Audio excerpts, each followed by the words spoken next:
नमस्कार, स्वागत है आप सभी का। मैं हूं आपके साथ कुमार कृणाल धीरज। आप देख रहे हैं मुद्दा, और आज मुद्दा में बातचीत होगी डोनाल्ड ट्रंप की और ट्रंप की रणनीति की। डोनाल्ड ट्रंप अपने इस बार के कार्यकाल में चीन और भारत को खास तवज्जो देने के मूड में है। ट्रंप ने अपने शपथ ग्रहण समारोह के लिए खुद फोन कर चीन के राष्ट्रपति शी जिनपिंग को आमंत्रित किया, तो वहीं ट्रंप अमेरिका के 47वां राष्ट्रपति के तौर पर शपथ लेने वाले हैं। कुछ समय में भारत और चीन का भी वह रुख कर सकते हैं। हालांकि इसे लेकर आधिकारिक तौर पर कुछ नहीं कहा गया है, लेकिन संकेत मिल रहे हैं कि ट्रंप जल्द ही दोनों देशों की यात्रा कर सकते हैं। बीजिंग में ट्रंप और शी जिनपिंग के बीच होने वाली संभावित बैठक से दुनिया के दो प्रमुख शक्तिशाली देशों के बीच संबंधों में एक नया अध्याय शुरू होगा। रिपोर्ट्स के अनुसार ट्रंप के सलाहकारों ने बताया है कि चीन की यात्रा के लिए सीधे अपने समकक्ष यानी शी जिनपिंग से संपर्क साधने के अलावा उन्होंने अप्रैल में भारत आने की इच्छा जाहिर की है। चुनाव प्रचार के दौरान डोनाल्ड ट्रंप खुलकर कह चुके हैं कि भारत के निर्यात पर टैरिफ बढ़ाएंगे, नौकरी के लिए H-1B वीजा की प्रक्रिया को भी मुश्किल बनाया जा सकता है। अब राष्ट्रपति बनने के बाद ट्रंप पीएम मोदी से मिलकर बीच का रास्ता निकाल सकते हैं। खबरें हैं कि ट्रंप के भारत दौरे के संबंध में भारतीय विदेश मंत्री एस जयशंकर के साथ शुरुआती दौर की बातचीत भी शुरू हो चुकी है। जयशंकर दिसंबर में अमेरिका पहुंचे थे। दरअसल भारत में क्वाड कमिट होने वाला है। आगामी क्वाड कमिट को लेकर विदेश मंत्री जयशंकर अमेरिका, जापान और ऑस्ट्रेलिया के अपने समकक्षों से मुलाकात करने वाले हैं। कहा जा रहा है कि अन्य देशों के मुकाबले भारत और चीन को अलग देश माना जा रहा है, जहां ट्रंप के डील करने के कथित कौशल की जरूरत है। खास बात यह है कि ट्रंप ने अपने चुनाव प्रचार के दौरान चीन पर अतिरिक्त शुल्क लगाने की चेतावनी दी थी। रिपोर्ट के अनुसार ट्रंप ने सलाहकारों से कहा है कि वह पदभार संभालने के बाद चीन की यात्रा पर जाना चाहते हैं, ताकि प्रचार के दौरान चीन को दी गई अधिक शुल्क लगाने संबंधी चेतावनी के कारण शी जिनपिंग के साथ तनावपूर्ण हुए संबंधों को सुधारा जा सके। दरअसल यूरोप, नेटो और पड़ोसियों यानी कनाडा और मेक्सिको को छोड़ भारत और चीन को तवज्जो देना एक वैश्विक संदेश भी है।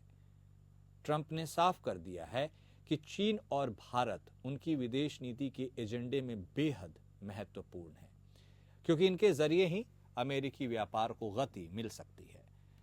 ट्रंप बड़े उद्योगपति भी हैं और वे अच्छे से जानते हैं कि व्यापार बढ़ाए बिना देश की अर्थव्यवस्था को आगे नहीं बढ़ाया जा सकता। तो ट्रंप की यह रणनीति कितनी कारगर होगी, ट्रंप किस ओर पहले रुख करेंगे, भारत या चीन, ये तो खैर उनके शपथ लेने के बाद और कुछ वक्त के बाद ही पता चल पाएगा। लेकिन जिस तरह से भारत और चीन को लेकर ट्रंप काफी इंटरेस्टेड नजर आ रहे हैं, ऐसे में यह कयास लगाए जा रहे हैं कि भारत और चीन को वे इग्नोर नहीं करना चाहते। खास बात यह भी है कि वो एक अच्छे उद्योगपति हैं।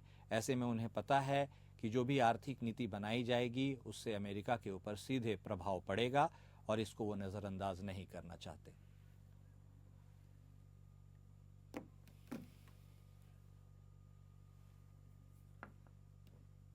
और क्या यह ट्रंप की रणनीति अपने अलग मुकाम तक पहुंचने में कुछ वक्त लेगी, या फिर शपथ लेने के बाद फास्ट ट्रैक पर आगे बढ़ेगी, यह देखना दिलचस्प होगा। लेकिन आज हम इस पर चर्चा करेंगे। चर्चा को आगे बढ़ाने के लिए हमारे साथ खास मेहमान जुड़ चुके हैं। हमारे साथ विदेश मामलों के जानकार संजीव श्रीवास्तव साहब जुड़ चुके हैं, तो वहीं बतौर रक्षा विशेषज्ञ हमारे साथ कर्नल दिनेश शर्मा साहब भी जुड़ चुके हैं। आप दोनों खास मेहमान का स्वागत है। शर्मा साहब, शुरुआत आप ही से करेंगे। अब देखिए, एक बड़े उद्योगपति हैं डोनाल्ड ट्रंप, और 47वें राष्ट्रपति के तौर पर अब वह शपथ भी लेने वाले हैं आज। ऐसे में आपको लगता है, चूंकि उन्होंने अपने चुनावी भाषणों में चीन का उल्लेख किया था, उसके ऊपर कुछ ड्यूटीज लगाने की बात कही थी, कुछ स्टर्न एक्शन लेने के लिए बात की थी, तो क्या वह जो चुनावी स्लोगन्स साबित हो रहे हैं, या फिर ट्रंप यह वाकई में जानते हैं कि चीन को एटलीस्ट नजरअंदाज नहीं किया जा सकता? और भारत की भी बात हम करेंगे, लेकिन भारत के ऊपर भी आप अपना ओपनिंग कमेंट जरूर दे सकते हैं, क्योंकि ये संभावना जताई जा रही है कि अप्रैल के आसपास शायद वो भारत का दौरा भी कर सकते हैं। शर्मा सर। कुणाल जी नमस्कार। नमस्कार सर। विश्व के सबसे पावरफुल देश के राष्ट्रपति का कार्यकाल जो होता है उसकी नीतियों के ऊपर ना सिर्फ अमेरिका के ऊपर प्रभाव पड़ेगा, लेकिन पूरे विश्व के ऊपर उनकी नीतियों का प्रभाव पड़ेगा। आज की तारीख के अंदर जो है, जो मीडिया से रिपोर्ट्स निकल कर आ रही हैं, जहां इनके विक्ट्री भाषण के दौरान जो डोनाल्ड ट्रंप साहब ने कहा है, तो इससे ये लगता है कि उनकी जो पॉलिसी होगी वो होगी बेसिकली चाइनीज सेंट्रिक। बिकॉज आज की तारीख के अंदर जो है चाइना जो है उनके लिए एक बहुत बड़ा कंपटीटर बन के सामने आया है, और चाइना ने वर्ल्ड के हर हिस्से के अंदर अपना इन्फ्लुएंस और अपना जो रीच है उनकी पहुंच गई है, जो कि अमेरिका के लिए भी एक प्रकार का इकोनॉमिकली जो है खतरा है। उनकी सुरक्षा के लिए भी चाइना जो है एक खतरे का संदेश दे रहा है, जिस तरह से वो डेवलप हो रहा है। भारत के साथ जो है कुणाल जी हमारे जो मेरा मानना है, हमारे ट्रांजैक्शनल रिलेशन है, मतलब लेन देन का है कि इसमें एक देश का, अमेरिका का हमसे जुड़ने में क्या हित होता है, हमारा उनके साथ जुड़ने में क्या हित होता है। अगर आप कहें कि हम स्ट्रेटेजिक पार्टनर हैं ट्रू सेंस के अंदर, तो वो हम नहीं हैं। लेकिन अभी आने वाले दिनों में चाइना सेंट्रिक इनकी डिप्लोमेसी होगी और वो काफी ऑफेंसिव होगी, क्योंकि पिछले कुछ दिनों में अपने ये जो इनके सेक्रेटरी ऑफ स्टेट निर्धारित हुए हैं, उन्होंने अपनी स्टेटमेंट के अंदर बहुत, जो डिप्लोमेसी में इस प्रकार के शब्द इस्तेमाल नहीं करते, एक प्रकार से उन्होंने कहा कि चाइना जो है वो अब तक अनलॉफुल एक्टिविटीज के अंदर इन्वॉल्व रहा। हमने उनको ऊपर उठने में उनकी मदद की, लेकिन उन्होंने हमें धोखा दिया है। उन्होंने हमारे यहाँ से जो है एस्पियोनाज किया है, हमारी टेक्नोलॉजी को चुराया है, और इस प्रकार के वक्तव्य जो है उन्होंने दिए हैं। और इससे ये साफ जाहिर है कि अमेरिका का पूरा कंसंट्रेशन जो होगा वो चाइना को कंटेन करने के अंदर लगेगा, चाहे वो इकोनॉमिकली हो। इस समय आप वॉर वाला ऑप्शन तो नहीं मुझे दिखाई दे रहा, क्योंकि अमेरिका अब अपने आप को किसी भी लंबे युद्ध के अंदर इन्वॉल्व करना नहीं चाहेगा। यही कुछ मंशा जो है डोनाल्ड ट्रंप ने अपने चुनावी भाषणों में, और उसके बाद और यस्टरडे जो उनकी विक्ट्री डे परेड के अंदर भी उन्होंने कह दिया है।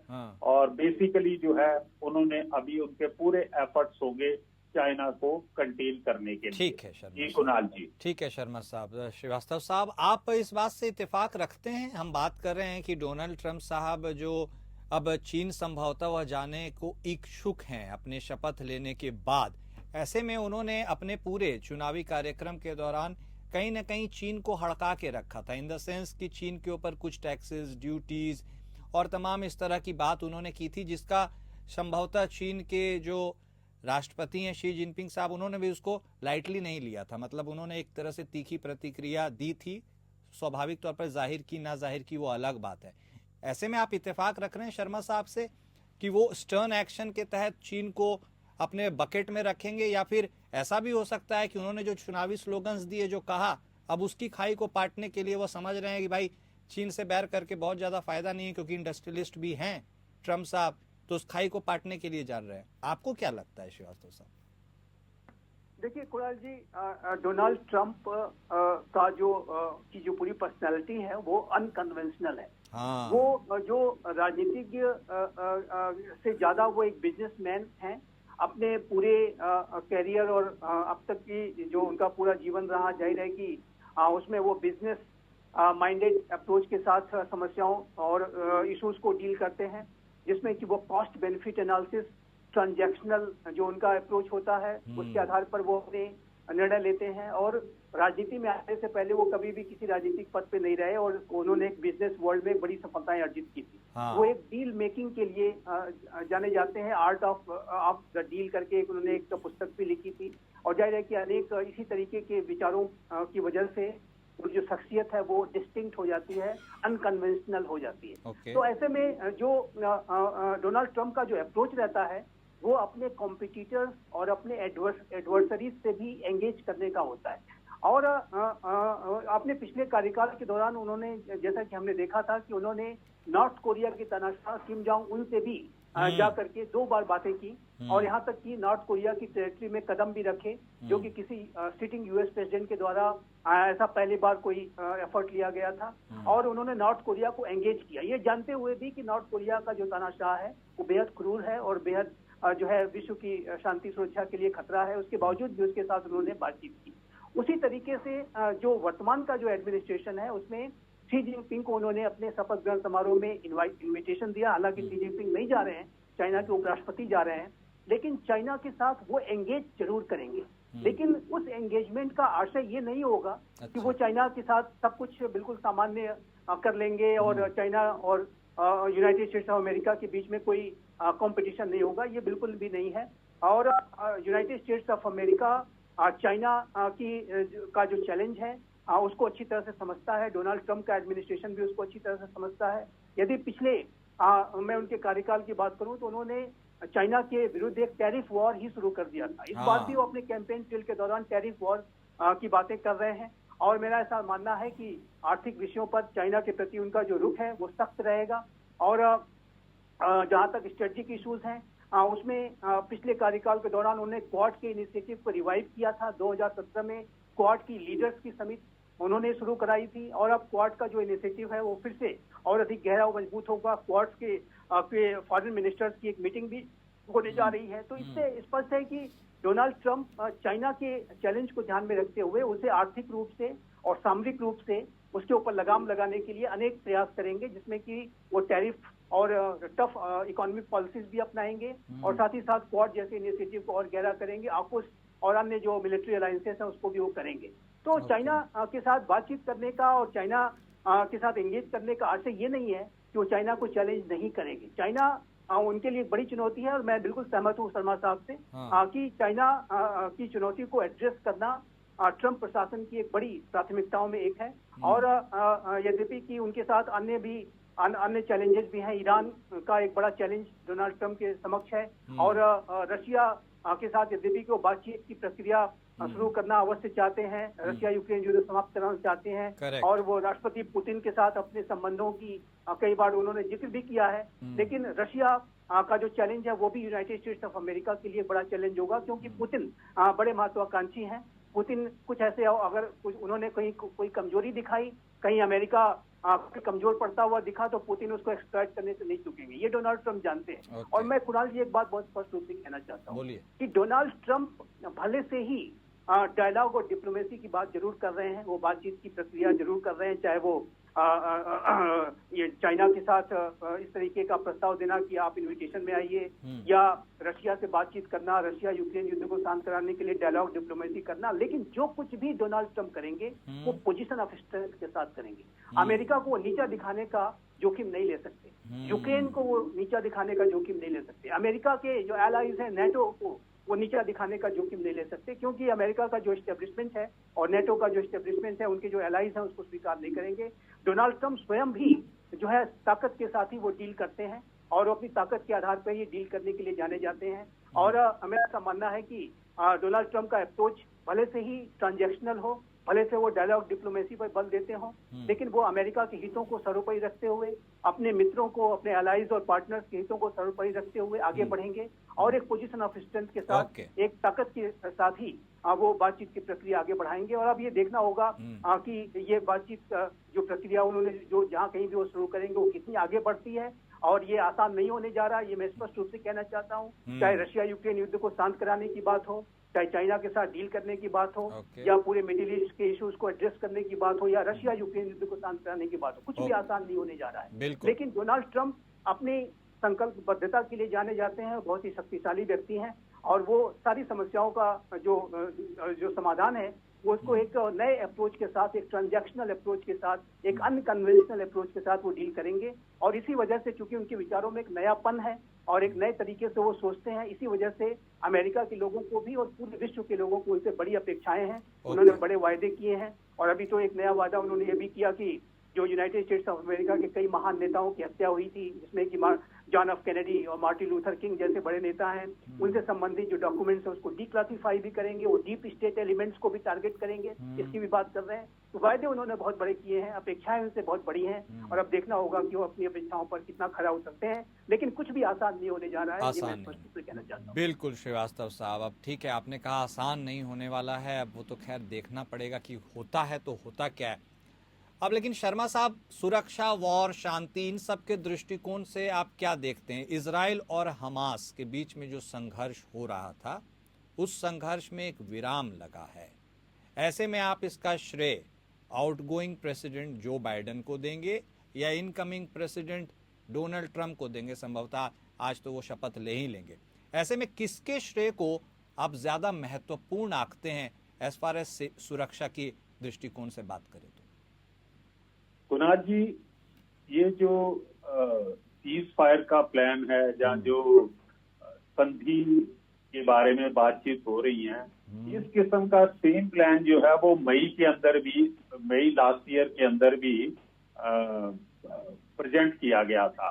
लेकिन आउटगोइंग प्रेसिडेंट जो बिडेन जो है वो इसको इम्प्लीमेंट नहीं करा पाए थे, क्योंकि इजरायली प्राइम मिनिस्टर और उनकी कैबिनेट वो इस हक में नहीं थी। लेकिन अभी हाल ही के दिनों में जिस समय डोनाल्ड ट्रंप ने क्लियर कट एक वार्निंग दी थी कि ये सीज फायर हो जाना चाहिए और ये इस प्रकार का युद्ध को आगे नहीं बढ़ने देना चाहिए, if the cease fire does not take effect, America will take stern action in the Middle East. तो बेसिकली जो है, फिर उसके बाद जो है उसको ये देने के बाद, और खबरों में ये भी आया कि इनका एक दूत जो है वो गया था इजराइल के अंदर और उन्होंने नेतन्याहू से बात की और उसको भी प्रेशराइज किया गया। नेतन्याहू भी एग्री हो गया ये रिसेंट जो है सीज फायर के लिए। लेकिन यहाँ पर एक सवाल ये भी उठता है कि इजराइल इतनी जल्दी कैसे अमेरिका के कहने के ऊपर तैयार हो गया, जबकि उसकी होम कॉन्स्टिट्यूएंसी के अंदर लोग बाग तैयार नहीं थे। जो 430 या 440 इजरायली सैनिक मारे गए हैं इस युद्ध के अंदर, उनके परिवारजन जो है वो इस हक में नहीं थे कि हम किसी प्रकार का सीज फायर करें। लेकिन जो अचानक इजराइल का तैयार हो जाना, कतर में जो इनका आपस के अंदर बातचीत होना और अचानक ये सीज फायर की अनुमति कैबिनेट ने दे देना, मेरा ये मानना है कि शायद बिहाइंड द डोर किसी प्रकार का अमेरिका ने इनको कोई प्रॉमिस किया है ईरान के बरखिलाफ कोई एक्शन लेने के लिए आने वाले दिनों में। तो एक ये कारण है कि इस वजह से ये हुआ है और ये बड़ी खुशी की बात है। हमारी ये इच्छा है कि वहाँ मिडिल ईस्ट के अंदर एक प्रकार की शांति प्रक्रिया बनी रहे, जिसमें कि हमारे भी डायरेक्टली और इनडायरेक्टली भारत के हित भी जुड़े हुए हैं। बिल्कुल। और शर्मा साहब, क्या आपको लगता है, सॉरी आपको टोक रहा हूँ, क्या आपको लगता है कि यही फॉर्मूला रशिया और यूक्रेन के युद्ध में भी कुछ काम कर सकता है, या वहां के इक्वेशन कंप्लीटली डिफरेंट है? कुणाल जी, जैसे मैं अपने साथी श्रीवास्तव साहब को भी सुन रहा था, उन्होंने भी क्लियर कट ये बताया है कि यूक्रेन और रशिया का युद्ध समाप्त करने के लिए बहुत ही एक कॉम्प्लिकेटेड इशू है। हाँ। इसमें जो है डोनाल्ड ट्रंप अपना इंडिविजुअली जो है वो कोई एक्शन नहीं ले सकते, क्योंकि उन्हें रेस्ट ऑफ द यूरोप की भावनाओं का भी ख्याल रखना पड़ेगा अगर ये इन लोगों का किसी प्रकार से कोई नेगोशिएशन होती है। दूसरी बात ये है कि मीडिया रिपोर्ट्स के मुताबिक जो है अमेरिका का जो जनमानस है वो आज की तारीख में यूक्रेन के साथ है। तो राष्ट्रपति अगर किसी प्रकार की नेगोशिएशन करते हैं, युद्ध रुकवाते हैं, स्टेटस को मेंटेन करवाते हैं, तो उसके लिए प्रेसिडेंट को जो है अमेरिकन नागरिकों का जो सोच है उनको भी बदली करना पड़ेगा, उनकी भी सपोर्ट लेनी पड़ेगी। अब ये जो है ये बहुत इजी नहीं है कि 2-4 दिन के अंदर ये युद्ध समाप्त हो जाएगा, लेकिन ये बातचीत शुरू होगी और इसमें लग सकता है 4-5 महीने और हो जाएं, क्योंकि आज की तारीख के अंदर रशिया जो है वो भी इस पोजीशन में नहीं है कि वो प्रलॉन्ग कर सके इस युद्ध को। वो भी किसी न किसी तरह से बाया मीडिया ढूंढ रहा है कि ये युद्ध रुक जाए। लेकिन अब क्या इस युद्ध के अंदर रशिया तैयार होगा कि उसने जितने भी उसका जमीन को जो है जीता है वो अपने पास रखेगा या वापस यूक्रेन को दे देगा? क्योंकि इंटरनेशनल नॉर्म्स के मुताबिक रशिया ने जो भी कुछ किया है उसे एक प्रकार से गलत माना जाता है। ये लेजिटिमेट काम नहीं है जो उनकी जमीन को कैप्चर करके और आप उनको अपने रशिया के संघ के अंदर मिला रहे हैं। तो ये कुछ ट्रिकी इशू हैं, इनको किस तरह से रिजॉल्व किया जाता, किस तरह से दोनों नेगोशिएशन टेबल के ऊपर आते हैं और किस प्रकार से जो आउटकम होगी ये cease fire followed by permanent युद्ध विराम, ये आने वाले दिनों में देखना पड़ेगा। और आज की तारीख में ये बहुत कॉम्प्लिकेटेड है। जो बिडेन की पॉलिसी कुछ और थी, डोनाल्ड ट्रंप साहब ने क्लियर कट बता दिया है कि हम ये युद्ध रुकवाना चाहते हैं, कि उनका खुद का भी राष्ट्र था, वो पता नहीं कितना पैसा, कितनी एड जो है वो यूक्रेन को जा रही है। और जैसे कि संजीव साहब ने बताया कि वो बिजनेस माइंडेड हैं। करेक्ट। डोनाल्ड ट्रंप साहब वो नहीं चाहेंगे कि उनका टैक्स पेयर्स का पैसा जो है वो यूक्रेन की वार को सपोर्ट करने के लिए दिया जा रहा है। तो सारे एफर्ट्स होंगे कि इस युद्ध को युद्ध विराम कराया जाए। जी कुणाल जी। ओके शर्मा साहब। अब श्रीवास्तव साहब, हमने बात कर ली अमेरिका की, बात तो की अमेरिका सेंटर में, हमने बात कर ली चाइना की, हमने बात कर ली इजराइल की, रशिया यूक्रेन की। अब अपना मेन टॉपिक, मेन फोकस लाते हैं भारत के ऊपर। अब संभवतः अप्रैल में ट्रंप साहब भारत भी आने के लिए इच्छुक हो सकते हैं, बातचीत का दौर चल रहा है। हालांकि कब आते हैं इसके ऊपर अभी सस्पेंस है। लेकिन सर, चुनावी कैंपेन के वक्त में ट्रंप साहब ने H-1B वीज़ा को लेकर के भी बहुत कुछ कहा था। इसके साथ ही निर्यात शुल्क वगैरह की भी बात कही गई थी। तो उन्होंने चुनावी स्लोगन्स में यदि चाइना को काउंटर किया था तो कुछ हद तक इंडिया को भी काउंटर किया था। और चाइना के बारे में आपका अप्रोच ऐसा है कि चाइना को भाई एकदम पीठ नहीं थपथपाएंगे, उनको भी एक थ्रेट की तरह, कॉम्पिटिटर की तरह करेंगे। भारत के प्रति उनका क्या कुछ रुख हो सकता है श्रीवास्तव साहब, आपको क्या लगता है प्रेसिडेंट बनने के बाद? देखिए कुणाल जी, ऐसा मानना है मेरा असेसमेंट के मुताबिक, यूनाइटेड स्टेट्स ऑफ अमेरिका और भारत की जो कम्प्रहेंसिव ग्लोबल स्ट्रेटेजिक पार्टनरशिप है वो डोनाल्ड ट्रंप के इस कार्यकाल के दौरान भी आगे बढ़ेगी। ये हायर ट्रेजेक्टरी को अटेन करेगी। भारत और अमेरिका के संबंधों के संदर्भ में मैं एक बेसिक बात अवश्य आपके दर्शकों के लिए फिर से एक बात दोहराना चाहूँगा कि भारत और अमेरिका की ये जो रणनीतिक साझेदारी है वो हमारे शेयर डेमोक्रेटिक वैल्यूज, साझा लोकतांत्रिक मूल्यों, साझा हितों, साझा अवसरों तथा साझा चुनौतियों पर आधारित है। ये विश्व के दो सबसे बड़े लोकतांत्रिक राष्ट्रों के बीच के संबंध है और इन दोनों संबंधों की जो महत्ता है उसको अमेरिका की लीडरशिप भी समझती है और भारत की लीडरशिप भी समझती है। यूनाइटेड स्टेट्स ऑफ अमेरिका में चाहे वो डेमोक्रेटिक पार्टी की सरकार हो या रिपब्लिकन पार्टी की सरकार हो, या भारत में अगर बात कर लें तो अगर कुछ वामपंथी दलों को आप साइड में कर दें तो भारत के जो सभी अन्य जो विपक्षी दल भी हैं वो भी इस बात को जानते हैं कि अमेरिका के साथ रणनीतिक साझेदारी कितनी महत्वपूर्ण है। प्राइम मिनिस्टर मनमोहन सिंह ने तो अपनी पूरी सरकारी इंडो यूएस न्यूक्लियर डील को साइन कराने में दांव पे लगा दी थी और उन्होंने भी संबंधों को आगे बढ़ाया। और प्राइम मिनिस्टर मोदी भी लगातार भारत और अमेरिका की जो कम्प्रहेंसिव ग्लोबल पार्टनरशिप को मजबूत करने के लिए अपने पूरे प्रयास कर रहे हैं। तो भारत में भी इस संबंध को बहुत ही बड़ा महत्व दिया जाता है और अमेरिका में भी, जैसे कि मैंने कहा, सभी इसको ऐसा महत्व देते हैं। डोनाल्ड ट्रंप के पिछले कार्यकाल को यदि आप एनालाइज करें तो उस कार्यकाल के दौरान भी भारत और अमेरिका की जो रणनीतिक साझेदारी थी मजबूत हुई, सशक्त हुई थी और क्वाड जैसा जो इनिशिएटिव है वो भी आगे बढ़ा था, जिसमें कि भारत, अमेरिका, जापान, ऑस्ट्रेलिया जैसे लोकतांत्रिक राष्ट्रों के जो एक पार्टनरशिप को डोनाल्ड ट्रंप ने रिवाइव किया था।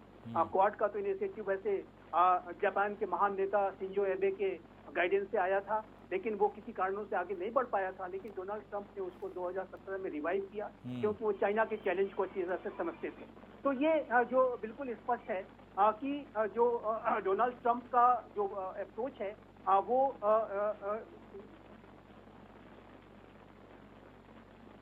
जी मेरी आवाज आ रही है? हाँ, आ रही है श्रीवास्तव साहब। हाँ जी, ये बिल्कुल स्पष्ट है कि डोनाल्ड ट्रंप का जो अप्रोच होगा वो भारत के प्रति विशिष्ट होगा।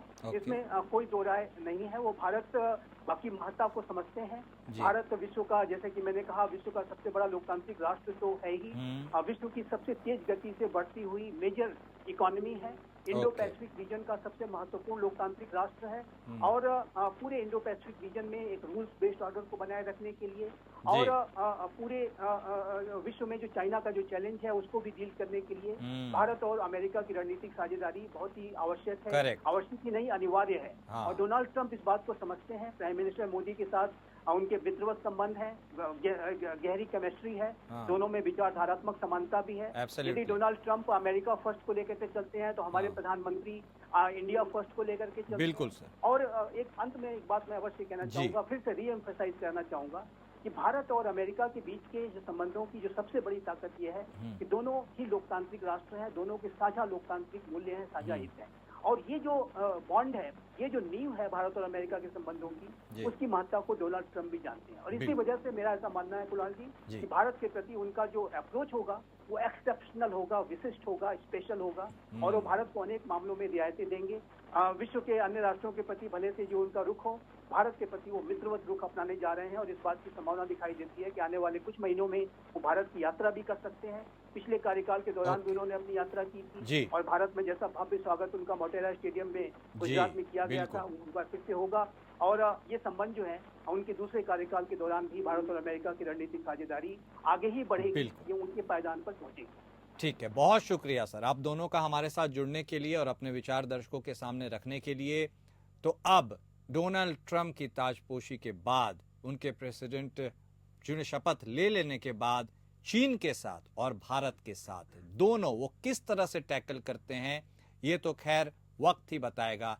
लेकिन भारत के साथ संभवतः वो अपने मित्रवत संबंध को ही आगे बढ़ाएंगे। मुद्दा में आज मेरे साथ बस इतना ही। नमस्कार।